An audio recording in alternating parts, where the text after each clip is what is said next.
हर हर शिव शिव जय जय शंकरा, जय जय शंकरा, कांची शंकरा, चंद्रशेखरा। हर हर शिव शिव जय जय शंकरा, जय जय शंकरा, कांची शंकरा, चंद्रशेखरा। நிந்தை சரணடைந்தேன் சந்திரசேகரா, நீதானே என்றென்றும் ஆதிசங்கரா. உந்தனடி தோழுதேன் வேத மந்திரா, உலகம் பலம் பெறவே வந்த சந்திரா. மகா பெரியவா எங்கள் மகா பெரியவா, தெய்வத்தின் குரல் தந்த காஞ்சி மன்னவா. தெய்வமல்லவா நீ, தெய்வமல்லவா, தெய்வ குரல் தந்து மீண்டும் எம்மை காக்கவா நீ, எம்மை காக்கவா நீ, எம்மை காக்கவா.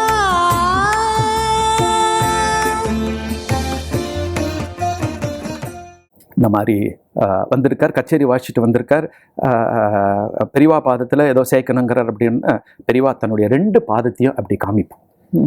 உடனே ஒரு பெரிய அந்த மூங்கில் தட்டில் கொஞ்சம் வில்வம் எடுத்துன்னு போயிருந்தேன். பெரியவா பாதத்தில் போட்டுட்டு இந்த இரும்பு காசை கொண்டு போய் பெரியவாள்கிட்ட போட்டேன். இரும்பு காசு, நீ இதை போட்டியே, அது வந்து மனசு, அது நீ என்ன அல்பமான விஷயம்தான் இது, ஆனால் பெரியவா ஏத்துண்டாத. பெரியவா 2 பாதத்தையும் காமிச்சா போட்டேன். அனுகிரகம் பண்ணா. அதே கேள்வி, ஏது பணம் அப்படின்னு அங்கே என்ன பிரதோஷமாமா கேட்டாலோ அதையே கேட்டாங்க. ஏது பணம் இது இவனுக்கு அப்படின்னா, இது மாதிரி எல்லாத்தையும் சொன்னேன். ஐசி சார் கச்சேரி எந்தெந்த ஊர்லலாம் வாய்ச்சி அப்படின்னா ஹைதராபாத், பெங்களூர், அப்படி எல்லா ஊரையும் சொன்னேன்னா 6 கச்சேரி மொத்தம் எவ்வளோ வந்தது அப்படி 12,000 வந்து. எவ்வளோ போட்டிருக்கான்? 6,000 ரூபா போட்டிருக்கான். மிச்சம் என்ன பண்ண போறான் அப்படின்னா, அங்க என்ன கேட்கிறாளோ அதுதான் இங்கேயும், அவ என்ன சொல்றாளோ அதுதான் இங்கேயும். அப்பதான் எனக்கு மனசுல ஒரு ஒரு ஒரு ஒரு ஒரு ஐயோ 12,000 போட்டிருக்கணுமே, தப்பு பண்ணிட்டோமே அப்படின்ட்டு வந்தது.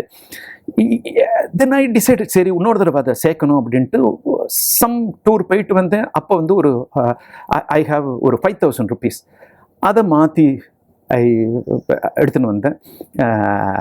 அதே மாமாட்ட சொன்னேன், அண்ணா இந்த மாதிரி 5,000 ரூபா கொண்டு வந்திருக்கேன் அப்படின்னு. சரி கிளம்புடா போய் அங்கே போய் பெரியவாள்கிட்ட போட்டுட்டு வாடா அப்படின்னு. அங்கே போய் இப்போ பெரியவாள்கிட்ட நிற்கிறேன். பெரியவா பார்க்க கூட இல்லை. ஸ்ரீகண்ட மாமா, பாலு மாமா, அவள் எல்லாருமே சொல்கிறா இது மாதிரி வந்திருக்கார், பெரியவா பாதத்தில் போடணுமே அப்படின்ட்டு. இப்படி பார்த்துட்டு இப்படியே அவனை எடுத்துன்னு போக சொல்லு அப்படின்ட்டு. பெரியவா ஏற்றுக்கலையே, என்னடா ஏன் இப்படி பெரியவா ஏற்றுக்கல அப்படின்னு ரொம்ப இதுவாக இருந்தது எனக்கு. பெரியவா ஏற்றுக்கிறது கூட இது இல்லை. அங்கே போய் இதை போய் பிரதோஷமாமாட்ட சொன்னேன்னா அவர் வெட்டி போட்டுருவார். எனக்கு என்ன பண்ணுறதுனே தெரியல. எனக்கு அப்படியே பயந்துட்டே திரும்பி நான் வந்து அண்ணாத்துக்கு வந்தேன். அண்ணாத்துக்கு வந்து என்னடா போட்டியா? இல்லைண்ணா பெரியவா திருப்பி எடுத்துன்னு போயிட்டு சொல்லிட்டாண்ணா. ஒரே திட்டு, ஒரே விசவு. என்னடா ஊர் ஃபுல்லாக தம்பட்டம் அடிச்சியாடா நீ, கொடுக்க போறேன்ட்டு யாராட்டலான்டா சொன்ன நீ? கல்மிஷம் மனசு இது அப்படி. அவா கோபிஷ்டர் அவர் வந்து பெரியவாள்கிட்ட பக்தி இல்லைன்னா அவர் அப்படிதான் கோச்சுப்பார். அவர் என்ன பண்ணுறதுன்னு தெரியல. அப்புறம் அவரே என்ன பண்ணார், சரி இதை கட்டி இது பரணை மேலே வச்சிரு, இந்த அருணாச்சலம் ரூம் இருக்கும், அங்கே ஒரு பரணை இருக்கும், அது மேலே வை அப்படின்னு வச்சுட்டேன். திரும்பி எப்போ பெரியவா தரிசனத்துக்கு போனாலும் மனசு உறுத்திண்டே. எதனால அக்செப்ட் பண்ணல? அதெல்லாம் பெரியவாளோடைய அதுக்கு தெரியுமா? அதெல்லாம் நதி மூலம் ரிஷி மூலம் என்னமோ ஒரு தப்பு நம்ம மேல இருக்கு. பெரியவா மேல நம்ம மேல ஏதோ ஒரு தோஷம். அந்த தோஷம் இருந்ததுன்னா அவ எப்படி ஏத்துப்பாவா? ஏத்துக்க மாட்டா. எவ்வளவு தடவை போகும்போதும் எனக்கு அங்க கட்டி வச்சிருக்கேன் பிரதோஷமா மேல, அந்த பரணை மேல ஒரு 5,000 ரூபாய் பணம் இருக்கு. அதை நான் என்ன பண்றது அப்படின்னே எனக்கு உறுத்தல் இருக்கும். ஒரு 4 மாசம் 5 மாசம் ஆயிடுத்து. அந்த பெரியவா பணத்தை என்னடா பண்ண அப்படின்னா, இல்லைண்ணா நீங்க ஒண்ணுமே சொல்லலை, அது மேலே வச்சிருக்கேன், விடுறா அதை அப்படின்னு. எடுத்து கிளம்புடா, கிளம்பி நேரம் கொண்டு போய் பெரியவாள்கிட்ட போய் போட்டு வாட போட அப்படின்னு. அண்ணா சொல்லிட்டா அப்படின்னு கிட்டக்கிட்டு நேராக வந்தேன். மணி வெடிகாலம்பர் 6 மணி. பின்பக்கமாக வந்து அங்கே பெரியவா அனுஷ்டானம் பண்ணிட்டு இருப்பா தெரியும். அப்போ சந்திரமௌலி சாஸ்திரிகள் அவர் மௌலி மாமா இருப்பார். மாமா கொஞ்சம் பணம் கொண்டு வந்திருக்கேன், காயின், அதை பெரியவா பாதத்தில் சேர்க்கறது, பிரதோஷ மாமா சொல்லி அமிச்சா மாமா அப்படின்னு அவருடைய ரெக்கமெண்டேஷனை வச்சுட்டு, அப்படியாடா இருறா பெரியவா அனுஷ்டானத்தில் இருக்கா, நான் பார்க்குறேன், இரு சந்தர்ப்பம் பார்க்குறேன் அப்படின்னு கதவை திறந்து பெரியவா குந்த வச்சுன்னு உக்காந்துட்டு இருக்கா. இப்படி பார்க்குறா. நானும் இப்போ பெரியவா நம்ம பெரியவால தரிசனம் பண்ணிக்கிறோம்ல, பெரியவா நம்ம மேல பார்வை பார்த்துட்டான்னா ஒரு பயம் வந்துடும். பயம்னா அது நம்ம பண்ண தப்புலாம் நமக்கு மனசுல வரும். அது உன்னை கிட்ட வாடா வாடா அப்படின்னா வந்தோம். பெரியவா குந்த வச்சுன்னு உட்காந்துட்டு இருந்தா. போடுறா போடுறா போடுற, பெரியவா காமிக்கிறாடா போடுறா அப்படின்னா அந்த அந்த அந்த மூங்கில் தட்டுலேருந்து எடுத்து எல்லாம் நடுக்கிறது கை அப்படியே பெரியவா பாதத்தில் கொட்டினேன். இப்படியே தரிசனம் பண்ணிட்டேன். அவ அந்த சமயத்துல தான் மோஸ்ட்லி கண்ணை மூடி தான் திறப்பான். போயிட்டு நான் பார்த்துக்கிறேன் அப்படின்பா. அப்பதான் என் பாரம் இறங்கித்து. ஒரு 5 மாசம் எனக்கு அவ்வளவு நெருடலாக இருந்தது. ஏன் அவள் ஏற்றுக்கல, அப்புறமா ஏற்றுண்டா. அதே மாதிரி இன்னொரு தடவை திருப்பி நான் காயின் எடுத்துன்னு போனேன். திரும்பி அடிக்கடி அவள் பிரதோஷமா டே எவ்வளோடா வச்சுருக்கேன்பா, 4000 5000 பக்கத்தில் ஒரு 4 சேபர் போட்டுக்கோ, பக்கத்தில் ஒரு 4 சேபர் போட்டுக்கோ, டெபாசிட் பண்ணிக்கிறேன்னு, திரும்பி உனக்கு வருவான், திரும்பியே உனக்கு வரப்போறது அப்படின்பா. அவ அந்த ஒரு உற்சாகப்படுத்துவா நம்மள. அவ பாதத்துல போடுறதுக்கு பெரியவாள்கிட்ட பக்தி வர்றதுக்கு ஒரு உற்சாகப்படுத்துவா அவ. அப்ப வந்து அந்த தந்தது உண்டனை கொண்டது இந்த இன்ஸ்டன்ஸ் பெரியவாள்கிட்ட, பெரியவா நீ தான் நான் தான் நீ, அது ஆயிருந்தது.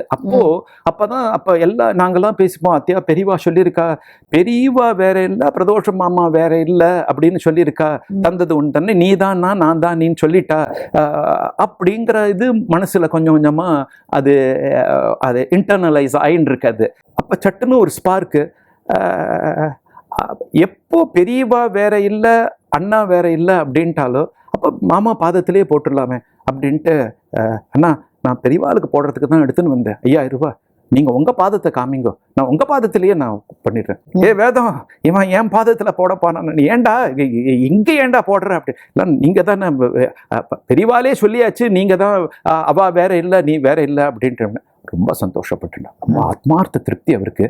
சரிடா போடுறா அப்படின்ட்டு ரொம்ப பிரியமாக இது பண்ணிட்டு, அப்புறமா அதை வந்து அவர் எடுத்துக்கல. ஆற்றுல நடக்கிற வர ஃபங்க்ஷனில் நடக்கிற பிராமணாக்கெல்லாம் புடிப்படியாக அள்ளி கொடுத்தா. அவர் எல்லாமே பெரியவா சம்மந்தப்பட்ட எதுக்கு சொல்ல வந்தேன்னா, அந்த சந்தர்ப்பம் அப்படியே ஆச்சு. நான் வந்து பெரியவா வேற இல்லை பிரதோஷ மாமா வேற இல்லைன்னு பார்க்க ஆரம்பித்த பிறகு அவளுடைய மகானுடைய பாதத்திலேயே சேர்க்கணும் அப்படின்ட்டு, அது மாதிரி பல இது அது மாதிரி தான். இந்த பெரிய மாமாவுக்கு அந்த அகாடமி சங்கீத நாடக அகாடமி அவார்டு வந்துட்டு 25,000 ரூபாயும் பெரியவா பாதத்தில் போடும்போது, அந்த இடத்துல நான் தான் எல்லாம் போய் பேங்க்கில் போய் மாற்றின்னு வருது, 3 மூட்டை காயின் எடுத்துன்னு வருது, எடுத்துன்னு வந்து பெரியவாள்கிட்ட வருது. அப்போ வைத்தா மாமா இருப்பார், வாங்க அப்படின்னு என்ன இது மாதிரி 25,000 ரூபா பணம் பெரியவா பாதத்தில், 25,000 ரூபாய்க்கு 1 ரூபா காயின். பெரியவா மேனால உட்காந்துட்டு இருக்கா, ஒரு தீபம் எரிஞ்சுட்டு இருக்கா, 5 முகம் தீபம் எரியுது. கௌலைகால் சாமிகள் வந்து லலிதா சகஸ்ரநாமம் படிச்சுட்டு இருக்கார். பெரியவா அப்படியே கேட்டுன்னு இருக்கா. லலிதா சகஸ்ரநாமம் முடிஞ்ச பிறகு நான் பெரியவாள்கிட்ட சொல்கிறேன் அப்படின்னா, அப்போ சந்திரா மாமையும் நானும் தான் பெரியவா பாதத்தில் இந்த 25,000 கொண்டு போய் போட்டோம். வில்வத்தை போட்டுட்டு கொட்டின்ண்டே இருந்தோம். அந்த காயின் அப்படி கும்பாச்சிய ராத்திரி முழுக்க அப்படியே பெரியவா கிட்டேயே இருந்தது. அப்படியே அதுக்கப்புறமா தான் மேனேஜரை கூப்பிட்டு அதை எடுத்துன்னு போன. ராத்திரி முழுக்க அப்படியே இருந்தது. இதெல்லாம் எப்பேற்பட்ட அனுபவங்கள். அவளுடைய கனகாபிஷேகத்துக்கு சொர்ணங்கள்லாம் கொண்டு போய் பெரியவாள்கிட்ட வச்சது, கட்டி அவளுடைய எடைக்கு எடை அவெல்லாம் கொண்டு போய் அந்த அவருடைய கனகாபிஷேகத்துக்கு ஏற்பாடு பண்ணியிருந்தா. ஆனால் நம்ம கிட்டேருந்து ஒரு ரொம்ப சாதாரண ரொம்ப குச்சேலர் எப்படி அவள் கொண்டு போறாரோ அந்த மாதிரி ஒரு, ஆனால் மனசை பார்த்து பெரியவா ஏத்துண்டாது. ஏத்துக்கிறதுங்கிறது பரமேஸ்வரன். இவர் வந்து எப்போதுமே வில்வ மாலை ஒன்று மண்ணி கட்டி தருவா. பிரதோஷ மாமி வில்வ மாலை, அந்த வில்வ மாலையில வந்து வன்னி கொன்ன ஊமத்தொம்பு எருக்கு, வெள்ளை எருக்கு, வில்வம் எல்லாம் இருக்கும். வன்னி கொன்றை மதமத்தம் எருக்குடு கூவிலம் துரோணம் அப்படின்னு இருக்கு. பரமேஸ்வரனுக்கு இந்த 6 புஷ்பங்கள் ரொம்ப பிரீத்தி. இப்போ சாதாரணமா ஒருத்தர் அஷ்டோத்திரம் சொல்லி அர்ச்சனை பண்ணணும்னா 10 நிமிஷம் தான். இவருக்கு கிட்டத்தட்ட 1 மணி நேரம் ஆகும். அவர் மெதுவா பண்ணி கொன்றை எல்லா புஷ்பத்தையும் இதெல்லாம் இப்பவும் கிடைக்கிறதா? எல்லாம் கிடைக்கும், எல்லாம் கிடைக்கும். இந்த வன்னி கொன்றை மதவந்தம் இருக்குடு கோவிலும் துரோணம்ங்கிறது தும்ப, வெள்ள தும்ப, அதெல்லாம் அந்த அந்த கண்ட்ரி சைட்ல இருக்கும். காஞ்சிபுரத்தில் நிறைய இருக்கும். ஒரு அம்மா வந்து இவ்வளோ தும்ப கொண்டு போய் பெரிவாள்கிட்ட கொண்டு போய் கொடுப்பா. இது 6 புஷ்பம் தான் ரொம்ப முக்கியம். அது இந்த 6 இருக்கும். தும்ப ஒண்டி ரொம்ப ரொம்ப சின்னது, அதை ஒண்டி சேர்க்க முடியாது. பட் பிரதோஷ மாமி வந்து எல்லாம் அதுல இருக்கும். ஸோ சனிக்கிழமை காய்கறி வைக்க அடிக்கடி போவேன்னு. அப்போ வெள்ளிக்கிழமை ராத்திரி போயிடுவேன். மோஸ்ட்லி சம்டைம்ஸ் நான் நேராக இங்கேருந்து ஆஃபீஸ் முடிச்சுட்டு போகிறதுக்கு ராத்திரி 10 மணி ஆகிடும். அண்ணாட்ட சொல்லுவேன், அண்ணா நான் இங்கேயே படுத்துக்கிறேன்னா அப்படிமா. அண்ணா சரிடா எங்கள் ஓரமாக படுத்துக்கோம்பா. காலம்புற 3-3:15 எழுப்பி விட்டுருவா. போய் சுத்தம் பண்ணின்னு வந்துட்டு பெரியவா அந்த 4:15 மணிக்கு கொட்டகா போயிடுவா. அந்த 4:30 மணிக்கு தரிசனம் கொடுக்க வருவா. அடிக்கடி இந்த தரிசனம் விஸ்வரூப தரிசனம் பார்ப்போம். ஒத்துருமே இருக்க மாட்டேன். அந்த செட்டியார் மாமா நான் எப்பெல்லாம் போகிறேனோ அப்போ அந்த தரிசனம். இந்த மாலையை அப்படியே பெரியவாள்கிட்ட கொடுப்பா. பெரியவா என்ன பண்ணுவா, போட்டுப்பா. போட்டுண்டு ஒரு 10 நிமிஷம் கழித்து அதை கழட்டி அவருக்கு போட சொல்லும். இது லிட்ரலி என்னன்னு, அவள் வந்து மாலை மாற்றிப்பா. இவர் மாலை கொடுக்கறது அவர் போட்டுப்பார், அதை கழட்டி இவருக்கு போட சொல்லுவார். அந்த மாலையை போட்டுன்னு தான் அன்னைக்கு பூஜை பண்ணுவா. அந்த பிரசாதமாக எடுத்துன்னு வந்து அன்னைக்கு முழுக்க போட்டுன்னு இருப்பாவா. நாங்கெல்லாம் போனோம்னா அந்த மாலையை கட்டி கொடுப்பா. இந்தாடா அதை பிரசாதமாக வச்சுக்கோட. அதை நாங்கள் ஆற்றுல கொண்டு வந்து போட்டுண்டு சுபாஷ் மாமா என்ன பண்ணுவா, அதை போட்டுன்னு பெரியவா போட்டுண்ட மாலை, அதுக்கப்புறமா பிரதோஷ மாமா போட்டுண்ட மாலை, இதை வந்து நம்ம போட்டுண்டு பூஜை. அது அப்படிதான் அந்த அந்த ஒரு ஒரு ஒரு அதோட ஆகர்ஷணம் கொஞ்சம் கொஞ்சமாக வர ஆரம்பிச்சுது. இது என்ன இவா மாலை மாத்திக்கிற மாதிரி இருக்கு. அவ அப்படி இருந்தா அப்படி 2 பேரும் அவ தனக்குள்ள அந்த அந்யோன்ய பாவத்தை காமிச்சா. அவ யூஸ்வலா அன்னைக்கு 5 மணிக்கு தரிசனம் முடிஞ்சிடும். பிகாஸ் 5 மணிக்கு பெரியவா 1 மணி நேரம் ஜபத்துக்கு மேனாவை மூடின்னு இருப்பா. கரெக்டா 6 மணிக்கு தான் திரும்பி மேனா திறக்கும். 6 மணிக்கு மேனா திறக்கும் போது பார்த்தேன்னா ஒரு 30-40 பேர் கூட்டம் வந்துடும். வெங்கடகிருஷ்ண சாஸ்திரிகள்னு அவர் சாஸ்திரம் படிச்சவர். பாலபெரிவாளுக்கு இது சொல்லி கொடுத்திருந்தார். அவளுடைய பேத்திகள் அவெல்லாம் இந்த தொடகாஷ்டங்க சொல்லுவா. விதிதா கில்ல சாஸ்திர. பெரியவா அப்படியே ஸ்டாரிங்காக உட்காந்து எல்லாரையும் ஒருத்தர் அவர் நகர மாட்டா. தொடகாஷ்டங்க பாட ஆரம்பிச்சாச்சுன்னா அப்படியே அவ ஆச்சாரியால தியானம் பண்ண ஆரம்பிச்சிடுவா. ஒரு தடவை நான் வந்து வில்வம் பறிச்சுன்னு போவேன். அந்த தடவை நல்ல பெரிய பெரிய வில்வம், நல்ல ஒரு மாலை தொடுத்துண்டு போனேன். ராத்திரி படுத்துட்டேன். காலம்பரை எழுந்து காய்கறி வச்சேன். பெரியவா எல்லா காய்கறியும் பார்ப்பா. இதென்ன முள்ளு கத்திரிக்காவா, குட்டை புடலங்காவா. முள்ளு கத்திரிக்காய் நார்த்தார்காடு சைட்லலாம் ரொம்ப பிரசித்தியாச்சு. அப்படி எல்லாத்தையும் அவள் ஸ்வீகரிச்சுப்பா. எல்லாத்தையும் அனுகிரகம் பண்ணுப்பா. மாமா மாலையை கொடுப்பா, மாலையை போட்டுப்பா. ஒரு 10 நிமிஷம் தரிசனம் கிடைக்கும். அதுக்கப்புறம் மாலையை கொடுத்துருவா. மாமா மாலையை கொடுத்துட்ட பிறகுதான் நான் என் மாலையை எடுப்பேன். நான் கட்டின்னு போயிருக்கேன், நான் நாரில் கட்டின்னு போயிருக்கேன். அப்போ வந்து ஒரு மார்கழி மாச டைம் அது. நான் மாலையை கொடுத்து நல்ல நல்ல பெரிய பெரிய வில்வம் தளமா இருக்கு. அதை கொடுத்தேன். பெரியவா போட்டுன்ட்டு என்ன பண்ணா, தன் வஸ்திரத்தை எடுத்துட்டு உள்ள போட்டுண்டு வஸ்திரத்தை சுத்தின்ட்டா. இந்த இதுக்கு வில்வத்துக்கு வந்து ஒரு சூடு இருக்கு, அது ஹிதமா இருக்கு அப்படின்னு என்ன பண்ணிட்டா, போட்டுட்டா. ஸோ எனக்கு அந்த வில்வ மாலையை வாங்கிக்கணும்னு ஆசை. ஏன்னா பெரியவா உள்ளுக்குள்ள அப்படியே அனுபவிச்சு அது அவளுக்கு ஹிதமா இருக்கு. அது அந்த வில்வ மாலை நம்ம வாங்கிக்கணும் அப்படின்ட்டு. அன்னைக்குன்னு பார்த்தா என்ன சொன்னா, டேய் நான் ஆற்றுல கொண்டு விட்டுட்டு போடா அப்படின்ட்டா. உடனே ஒரு ஆட்டோ பிடிச்சிட்டு அண்ணாவை கொண்டு போய் ஆற்றுல கொண்டு விட்டுட்டு திருப்பி நான் வரணும். எனக்கு அந்த வில்வ மாலையிலேயே எனக்கு அந்த யோசனை இருக்கு.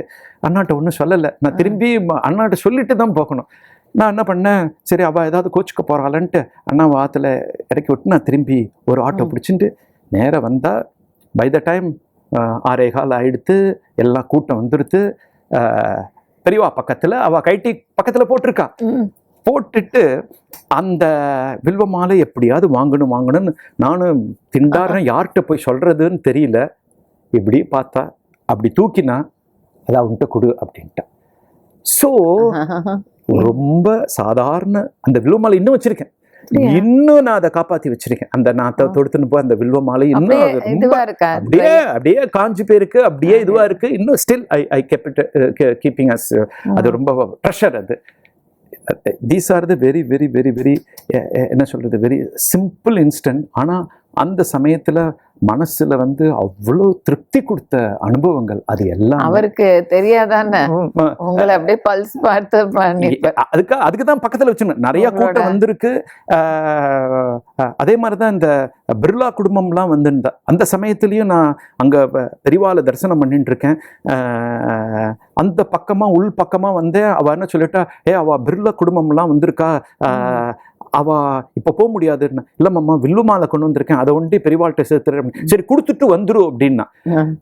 அப்படி நான் எடுத்துன்னு அது படுத்துன்னு எடுத்துன்னு போறேன். இப்படி பார்த்து இப்படி கூப்பிட்டு அந்த வில்வ மாலையை வாங்கிட்டேன்.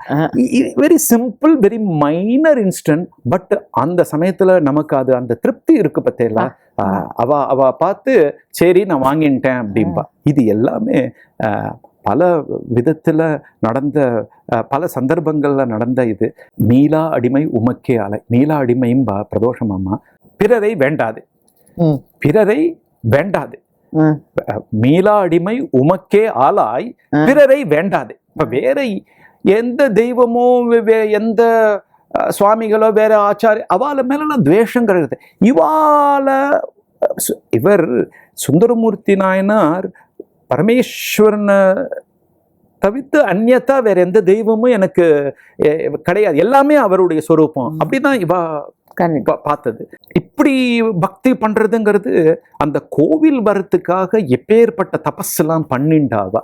தபஸ்னா நானும் பெரிவா பக்தி அப்படின்னு வாயால சொன்னா கிடையாது, அதை செயல்ல காமிக்கணும், செயல்ல கொண்டு வரணும். அது அவ நினைக்கிறது எல்லாமே பிரம்மாண்டமா தானே நினைச்சா, ரொம்ப பிரம்மாண்டமா நினைச்சா. அதுக்கு பெரியவா அனுகிரகம் பண்ணினா தன்னுடைய பாதத்தையே தூக்கி பிரதோஷமாமா சரசுல வச்சா. தன்னுடைய பாதத்தை தூக்கி 3 தடவை வச்சா. 3ஆவது தடவை நான் கூட இருந்தேன்.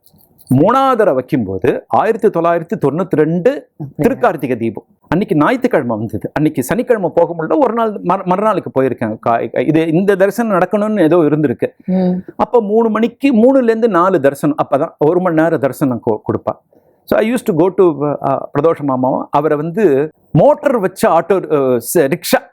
ஆனா ஆட்டோ கூட 30 ரூபா 25 ரூபா 30 ரூபா கேட்பான்ட்டு. அப்ப ரொம்ப கஷ்டம், அது ரொம்ப ஜாஸ்தி, அது ரொம்ப 35 ரூபா கேட்கறான். வேண்டாம், நீ அந்த மோட்டர் வச்ச ரிக்ஷா. அவன் 15 ரூபா தான். ஸோ மாமாவை கூப்பிட்டு I had to go to Adison Pettai. Adison பேட்டையில தான் காய்கறி கிடைக்கும். 100 ரூபா கணக்கு. 100 ரூபாய்க்கு காய்கறி வாங்கும், 1 மூட்டை காய்கறி கிடைக்கும். 100 ரூபாய்க்கு 1 மூட்டை காய்கறி. மாமா ரிக்ஷாலேயே உட்காந்துருப்பா. நான் போய் காய்கறி வாங்கிட்டு ரிக்ஷால ஏத்திண்டு நேராக பெரிவா தரிசனத்துக்கு வருவோம். டக்குன்னு பெரிவாள்கிட்ட எல்லா காய்கறி வைப்போம். பெரிவா தரிசனம் நடக்கும். ஒரு 4 to 4:30 4:40 அவ்வளோதான், அந்த தரிசனம் முடிஞ்சிடும். முடிகிற சமயத்தில் பெரியவா உத்தரவாச்சு, அவர் கூப்பிடு அப்படின்னு. உடனே குமரேச மாமா என்ன பண்ணா, மாமா உள்ளே வாங்க, பெரியவா உத்தரவாகிறது அப்படின்னா. உள்ளே போனோம். மாமா பின்னாடியே நானும் அப்படியே ஒட்டிண்டு அப்படியே போனேன். மாமா என்ன பண்ணிட்டா, பெரியவா இருக்கிற ரூமுக்குள்ளே போயிட்டா. நான் நின்றுட்டேன். நம்ம அவங்கெல்லாம் உள்ளே போகக்கூடாது, பயம் எனக்கு. அப்படியே நிற்கிறேன் கிட்டக்க, வெரி க்ளோஸ் ப்ராக்சிமிட்டி.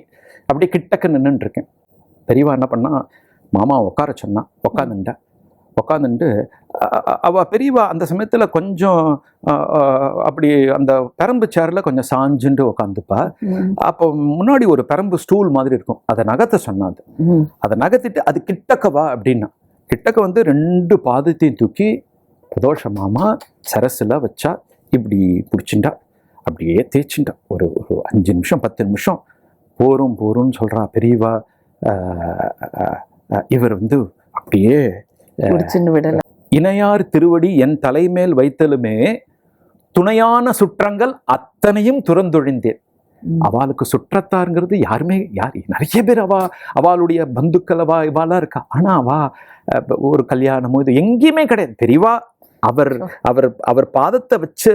அதனால அவர் சுற்றம்ங்கிறது யாருன்னா பெரியவா பக்தால் தான் சுற்றம். பெரியவாளுக்கு நீங்க ஏதாவது பண்றீங்களா, நீங்க அவளுக்கு பாத்தியமானவா. அதனால அவர் சரசுல வச்சார். அப்புறம் போரும் ஒரு 10 நிமிஷம் கழிச்சுதான் இவர் விட்டார்.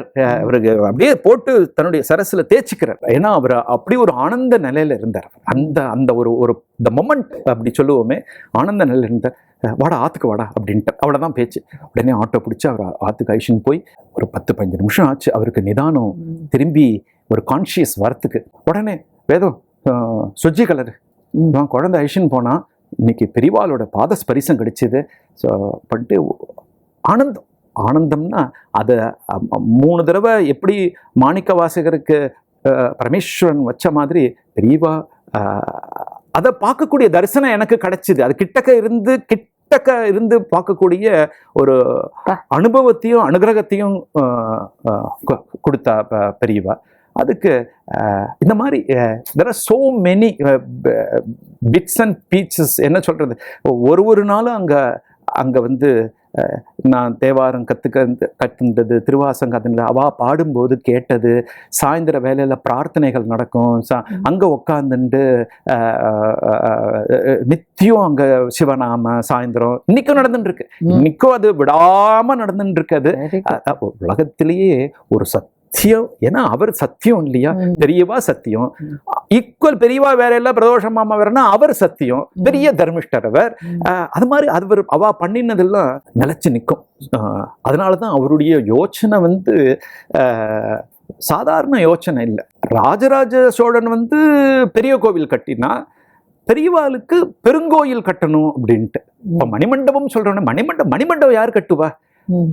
அல்பமான மனுஷாளுக்கு கட்டும். இவா பரமேஸ்வரனவா கோட்டி அர்ச்சனை, அதுவும் ரொம்ப ஸ்ரத்தையா கோட்டி அந்த சங்க பூர்த்தி ஆகணும். அப்போ அங்க சின்ன காஞ்சிபுரத்துலேருந்து பாடசாலை குழந்தைகள்லாம் அழிஷன் வந்து சனிக்கிழமை ஞாயிற்றுக்கிழமையில புஷ்பங்கள்லாம் வச்சுட்டு இந்த பாடசாலை குழந்தைகளை வச்சுட்டு பல மாசங்கள் ஆச்சு அதை பூர்த்தி பண்றதுக்கு. கோட்டி அர்ச்சனை பண்ணினா 1008 லிட்டர் பால் அபிஷேகம். 1008 லிட்டர் பால் அபிஷேகம். நம்ம 1 லிட்டர் 5 லிட்டர் 10 லிட்டர்னாலே நம்மளுக்கு அது ஆகும்.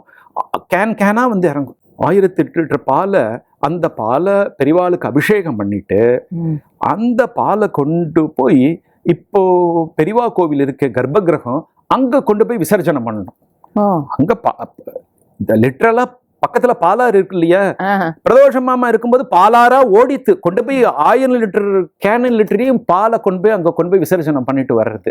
1008 இளநீர்பா. சாயந்தரம் போறேன், ஒரு லாரியில வந்து நிக்கிறது 1008 இளநீ இறக்குறா. நாளைக்கு எனக்கு அது தெரியல. நான் போய் பெரியவாள்கிட்ட தரிசனம் பண்ணிட்டு நேரம் வந்திருக்கேன். ஒரு வேன், பெரிய வேன்ல வந்து இறக்கி அப்புறம் கூட இருந்து எல்லாத்தையும் கொண்டு போய் 1008 இளநியும் அதை சீவி வச்சுட்டு இருக்கா. சாயந்தரம் 6 மணிக்கு அந்த இளநிக்கு பூஜை ஆரம்பிச்சாச்சு. அந்த இளநிக்கு பூஜை, அதுக்கு அஷ்டோத்திரம் பண்ணி அதை சுத்தி பண்ணி மறுநாள் காலம்புற ஒரு 6-7 மணிக்கெல்லாம் உட்காந்துருவோம். ஒருத்தரா உடச்சி தரணும். பக்தா வா இருக்க எல்லாரும் இருக்கும், எல்லாரும் உடைச்சு கொடுப்போம். அந்த இளநியில இருக்கிற இளநீ தீர்த்தம் வந்து பெரியவாளுக்கு நேர விழணும். அது அந்த பெரியவா இப்படியே கொட்டி கொட்டி கொட்டி இப்படி பெரியவாளுக்கு அபிஷேகம் நடந்துட்டு இருக்கும். அது 12 மணி 12:30 மணி ஆகும். 6 மணி நேரம் தேசாலம் குறைஞ்சது. நான் சொல்றேன், இது எப்பேற்பட்ட தபசு, இது எப்படி எங்க பார்க்க முடியும் இந்த மாதிரி? ஏன்னா இதெல்லாம் கோவில் வரணுங்கிறதுக்கு, கோவில் அங்க வரணும். அதுக்கு வந்து லௌகீகமா நம்ம பிரயத்தனம் நிறைய படணும். ஆனா பக்தி மூலமா எதையும் சாதிக்கலான்னு காமிச்சவா பிரதோஷம். சிவராத்திரி பூஜை ஆரம்பிக்கிறது, பழங்கள்லாம் கொண்டு வந்து சேர்க்கணும் அப்படின்பா. அப்போ இது பூக்கடை போயிட்டு பழங்கள் அங்கே தான் நல்ல ஹோல்சேலில் கிடைக்கணும். பழங்கள்லாம் வாங்கிட்டு மாச சிவராத்திரிக்கு சாயந்தரம் கொண்டு போய் பழங்கள்லாம் சேர்த்துட்டு வருவோம். மாச சிவராத்திரிக்கு 4 கால பூஜை. அது மாசம் நடக்கும். ஒருத்தரும் பேசக்கூடாது, எல்லாரும் சிவநாமா தான் சொல்லிட்டு இருக்கணும். இது மாதிரி மாசம் நடந்திருந்தது. 1 வருஷ காலம் நித்தியம் ஆயுஷ் ஹோமாவந்தி ஹோமம் நடந்தது. இப்படி ஒரு மண்டலத்துக்கு நித்தியம் 108 லிட்டர் பால் அபிஷேகம் நடந்தது. டெய்லி பால் அபிஷேகம் 108 லிட்டர், 48 நாளைக்கு ஒரு மண்டலம் நடந்தது. முசிறி தீட்சிதர் பெரிய மகானவர், அவரை வச்சுண்டு லட்சம் ஆவர்த்தி ஸ்ரீ சுத்தமா நடந்தது. எங்க ஓரிக்கை இடத்துலயே. பணத்துக்கு ரொம்ப சிரமப்பட்டா. அந்த கோவில் ஆரம்பிக்கணும்னு போட்டபோது ஒரு அமௌண்ட் இதுக்கெல்லாம் எஸ்டிமேட் ஆகுன்னு பண்ணது. பட் அதுக்கப்புறமா ரொம்ப ஜாஸ்தியாகிட்டே போயிட்டு காஸ்டிங் ரொம்ப இருந்தது. பணம் வந்தாகணுமே, எங்கேருந்து போய் தேடுறது இவ்வளவு பணத்தை? தபஸ் தான். தபஸ் பண்ண ஆரம்பித்தேன். ம். இது தபஸ் வந்து இது எல்லாமே கூட இருந்து ஒரு அணில் மாதிரி இருந்து அனுபவிச்சவா நாங்கள் எல்லாரும். இந்த குடும்பம் வந்து அனுபவிச்ச குடும்பங்கள் இது. ஊரிக்கையில் ஒரு ஒரு சின்ன இடம், இப்போ மணிமண்டபம் இருக்கிற பக்கத்தில் விறகு அடுப்பில் சக்கரை பொங்கல் பண்ணி பக்கெட்டாக கொண்டு போய் ஒரு கொஞ்சம் தள்ளி அங்கே ஹோமம் நடக்கிறது. அந்த இடத்துல லக்ஷம் ஆவர்த்தி தீட்சிதர் அவர் பண்ணினாங்க. வேறு 93, 94 அதிருத்ரம். ருத்ரம்னாலே என்னன்னு தெரியாது, மகாருத்ரம், அதிருத்ரம். அதுவும் மாமாவோட யோசனைகளுக்கு ஏற்ற மாதிரி நடக்கணும். எத்தனை பிராமணா, எத்தனை அப்படியே கோலாகலமாக நடக்கும். இது வந்து எங்கேயுமே இந்த மாதிரி தரிசனம் இந்த மாதிரி ஒரு கட்டுப்பாடோடையும் பக்தி பூர்வமாகவும் இந்த இடத்துல மட்டும்தான் பார்க்க முடியும். இந்த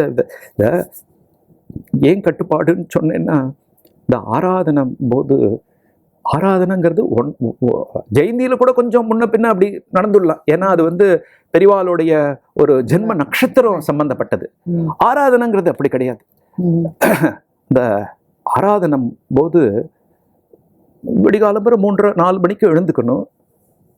கிணத்து ஜலத்துல தான் குளிக்கணும். அதுவும் மார்கழி மாசம். அது பட்டாலே அப்படியே சில்லுன்னு இருக்கும் அப்படியே.